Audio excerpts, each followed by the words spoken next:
I get you. I get you. That's fine. All right, welcome back to Monday's edition of Morning Ride. Our next conversation is about the economy of Delta State. Investment is important, but investment must also produce results that people can see and feel. That means that jobs, businesses, better infrastructure, stronger industries, and more opportunities for young people. We are looking at the connection between investment, innovation, and infrastructure, and how these can help build a stronger Delta economy. With us is Ambassador S.A. Joshua Emadife. He is the Senior Special Assistant to the Governor on Media and the DG of an ongoing sensitization tour of the Renewed Hope for the More agenda of Governor Sheriff Oborevwori, tagged Connecting with Vulnerable Deltans through Traditional and Modern Media Channels. He's also known as Chief Sir Dante. Good morning, sir. Thank you so much Nice for joining introduction. us. Thank you very much. Welcome to Morning Ride. Thank you very much. Good morning. For joining us this morning. Thank you for having me. All right. Delta State recently held its Economic and Investment Summit from August 3 to August 5. Now, what would you say was the main message from that summit? What is the main economic direction of the Delta State government at the moment? All right. Thank you very much for that question. I'm going to start by reminding everybody about the theme of the investment program, summit rather, which is harnessing our strength and unlocking our potential. That is the direction His Excellency, the Governor of Delta State, is pushing Delta State economic towards now. Okay. And over time, we've always talked about Delta beyond oil. But this time around, it's no longer just conversation. Okay. The Governor of Delta State has decided to practically see how we can push Delta State from oil dependency, to infrastructural development, blue economy, digital economy, agriculture, agribusiness, stuff like that. And if you have to be very, very honest, the only way we can get proper, more jobs rather for our people and better living conditions for our people is when we move away from oil, when we try to diversify, which is what the government is doing. And this investment program, this Economic and Investment Summit that was held, was basically to bring these things into practice. Let me just quickly tell you a little about the summit. Okay. Now, if you're very much aware about the summit, the people that came, we had investors. We had potential investors from Brazil. We had potential investors from Italy, all over the world. In China. Now, China. But guess what? We didn't just bring investors. Okay. We also brought bright minds like Ugozo Okonjo-Iweala, WTO DG, Soludo, the governor of the former CBN governor, even the vice president was there, and other. Why? To have a conversation on how, because we want the investors to have confidence in the state, not just come in and sit down and all that, for them to have confidence in the state. So when they hear people bring ideas, in fact, there were many people who attended the event as just spectators. Okay. But as I speak to you now, they've ended up being investors because of the conversations and the topics and all that. Because the first day was about the summit, the second day was what's it called? Panel discussions. And the third day, most of the investors were taken on a tour. Okay. Like you rightly said, there were a lot of talk about attracting investors to Delta State. Yes. What makes Delta State attractive to investors? Well, firstly, let me talk about our human capital, rather our human strength. Deltans are very, very industrious. Okay. We're naturally intelligent and very, very industrious. Now, also, the governor has made Delta State investment friendly. How? Security. For there to be any investor coming to your state, for there to be any development, meaningful development, there must be security, which the governor has done a lot since he came into office as governor. Two, we're talking about infrastructure. You all know that the governor has done a lot in trying to put a lot of infrastructures in place, because he knows that without infrastructures, roads connecting communities and all that, there won't be potential investors coming in. Okay. Not just that. In recent times, the governor is doing a lot to make sure there is steady power in Delta State. As I speak to you now, the people of Kwale who have not seen life for the past 16 years are celebrating. Those things are very, very important.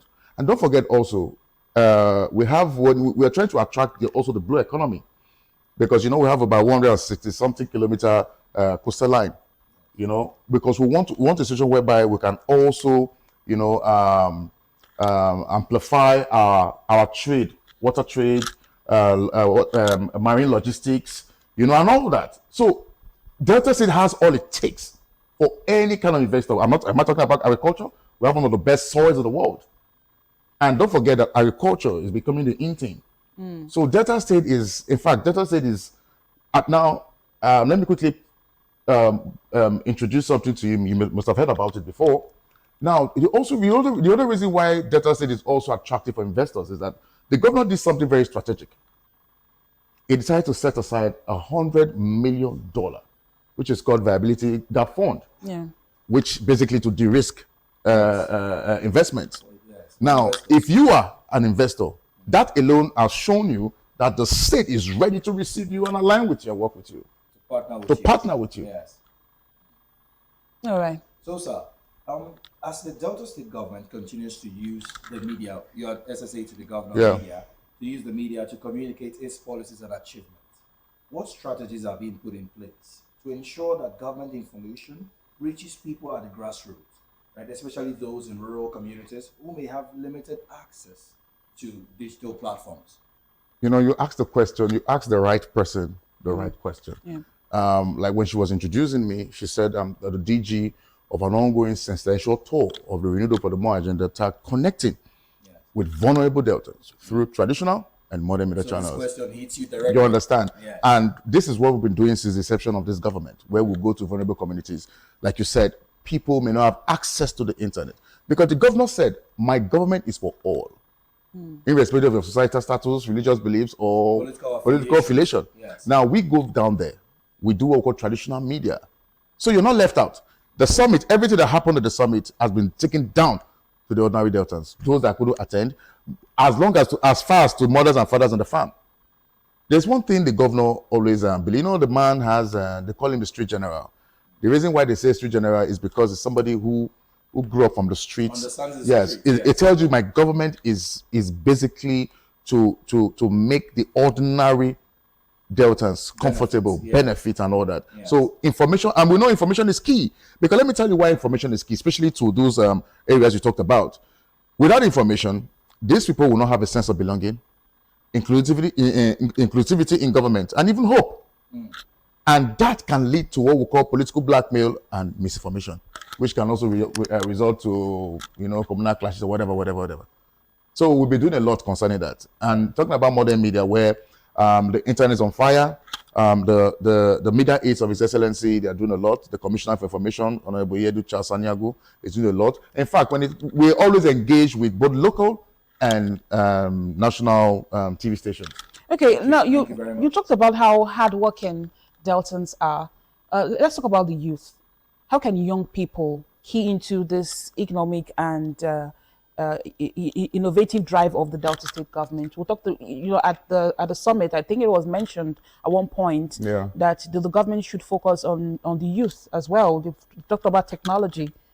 Okay. I also I would like to let Deltans know that the governor, since inception, has never taken a lightly human capital development.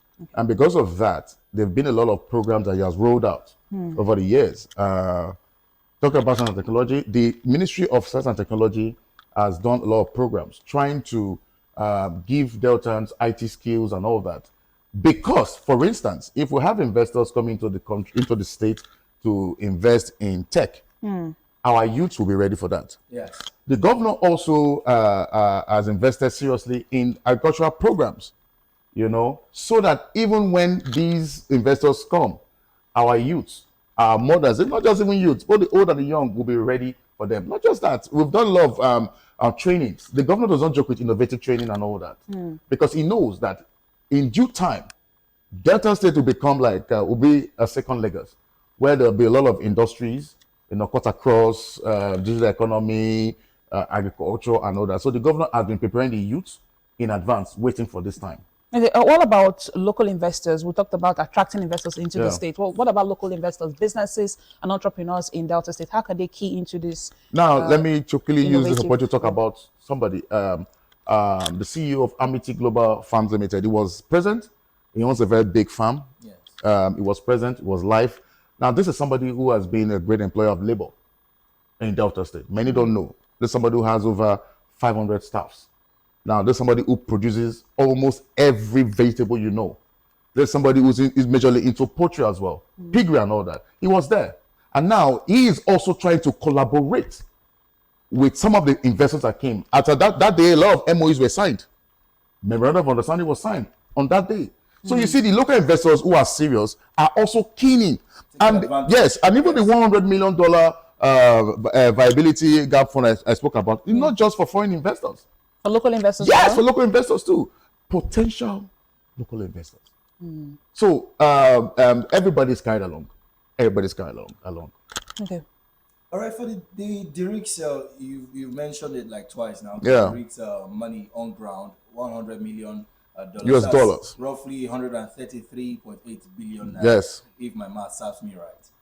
This money is, like you said, that local investors can also take part.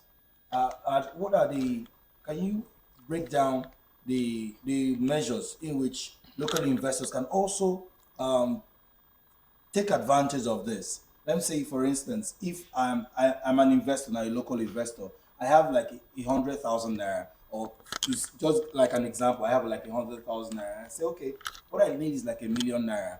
Is it accessible? Can I just go to the government and say, okay, this is what I have on ground?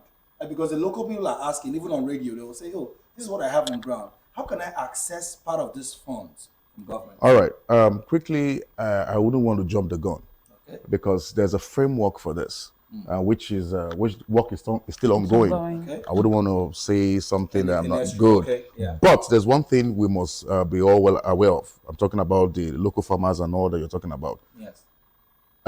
There's going to be a criteria for enjoying such facility. Now, if you meet that criteria, most definitely. And again, if you follow up this government, the governor of the Delta is very prudent, very disciplined. Yes, sure. It's over 3 years. Yes, it doesn't do they call it paddy government. So if you are a local investor and you want to benefit from this de-risk fund or whatever, then the simple as it is, when the time comes, it will be made known to the public and to investors, both local and foreign. Okay. That clarifies it. Thank you very much. All right. One concern that people have when we have such investment announcement made is that will this investment announcement or the MOUs that have been signed and the investment opportunities investment opportunities that have been mentioned, will it translate to jobs being created and a better living conditions for Deltans? What is the assurance that the Delta State government is giving to Deltans and indigents of Delta State that this economic and investment summit that was held in Delta State, it will yield positive results? You will see jobs that will be created and it will improve the living conditions of Deltans. Beautiful question. Now, firstly, like I told you, the governor is a man with so much compassion, and his concern is not just to be governor, his concern is to make impact and how create more jobs. And that is also the reason why the whole economic and investment summit came about in the first place. Whether you like it or not, Delta still believes so much in local content. Okay. Local content. And there's no way an investor will come to Delta State. Let me give an instance. An investor, a foreign investor from Brazil, decides to maybe get lots of acres of land, to go into rice production and all that. Who are going to be the workers? Nigerians, Deltans. Deltans, the local ones. Yes. Most of the tools definitely will be hired. Hired from who? And you see, because the governor believes so much in local content, there are going to be, modalities or whatever in place for this foreign investor that when you're coming to Delta State, the only way we can benefit from you coming is to make sure that everything that goes on, the locals are involved. Now, will these developments reach rural communities? Of course. Outside major cities Of like course. Asaba? Will it get to the rural areas? Because the truth of the matter is that you don't expect every investment to be in one place. Yes, the state capital. And don't forget, we're talking about investment in blue economy, energy security, infrastructure. It's all around. So trust me, it's a win-win for Deltans. Okay. And distance time, we'll all go to church and be doing Thanksgiving on behalf of the governor, His Excellency, Right Honorable Elder Sheriff Francis Orekwedo Oborewori. Because of time, finally, what should Deltans expect from the Delta State government in the coming months? What we've always been talking about, expect more. The governor keeps telling you will do more, and he will listen more and do more. And that is exactly what he has been doing. So I will repeat, Deltans, listen more, because he will do more. All right. Thank you very much, sir. Thank you. Ambassador S.A. Joshua Emadife, Senior Special Assistant on Media to the Delta State Governor, the DG of an ongoing sensitization tour of the renewed hope for the more agenda of Governor Sheriff Oborewori, tagged Connecting with Vulnerable Deltans through traditional and modern media channels. Chief Sir Dante, thank you so much for joining us on today's edition of Morning Ride and for sharing your thoughts with us on the economic direction of the Delta State government. Now, the conversation this morning was around investment, and investment is ultimately about people, about jobs, about businesses, about better infrastructure and a stronger future. We wish the Delta State government well, and as Deltans, expect more from the Delta State government. That's how we wrap up this interview segment. Please stay tuned as we have another interview segment coming up shortly.